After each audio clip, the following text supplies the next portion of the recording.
Bon, on était présent aujourd'hui à un rassemblement devant l'hôpital de Martigues organisé par la CGT, l'appel de la CGT de l'hôpital mais aussi la CGT des usines de la pétrochimie.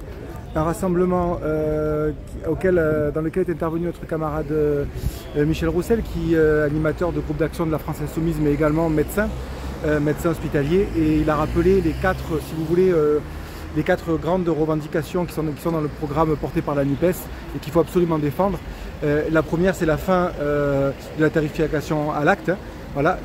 La deuxième, c'est une mesure de bon sens qui vise à dire qu'aucun citoyen ou aucune citoyenne français ne doit se trouver à moins de 30 minutes d'un hôpital ou d'un centre de soins. Voilà, faire 1 heure, 2 heures, 3 heures de route parfois pour pouvoir se faire soigner, ce n'est pas tolérable.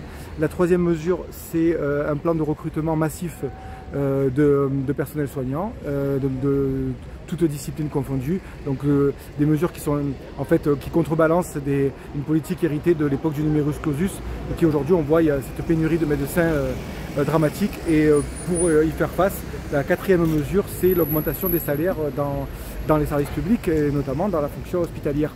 Voilà, pour éviter la fuite des personnels.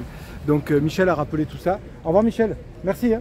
Et puis il a rappelé aussi qu'on sera présent à toutes les mobilisations pour défendre l'hôpital public, donc comme pour défendre l'école, comme pour défendre les centres des finances, etc., etc. La défense du service public, c'est en fait s'opposer à un projet politique global qui vise à compresser les dépenses publiques.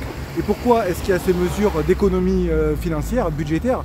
C'est parce que en fait derrière il faut bien financer les cadeaux qui sont faits aux riches, qui sont faits, les cadeaux fiscaux, la suppression de l'impôt sur la fortune, les crédits, les CICE, etc., etc., etc. Qui fait que à un moment donné l'État est moins doté, Et alors, en plus, on peut aussi évidemment critiquer les choix. J'en profite parce que je vois Elisabeth du Mouvement de la Paix. Coucou Elisabeth, parce que de l'argent, il y en a. Elle pourrait nous le rappeler. 413 milliards pour l'armée, ça veut dire qu'il y a de l'argent, mais il n'est pas mis dans l'hôpital public, il n'est pas mis dans les universités, il n'est pas mis dans la sécurité sociale. Et donc, on est là aujourd'hui, encore une fois, on se mobilise pour un autre projet de société, une autre répartition des richesses. Voilà.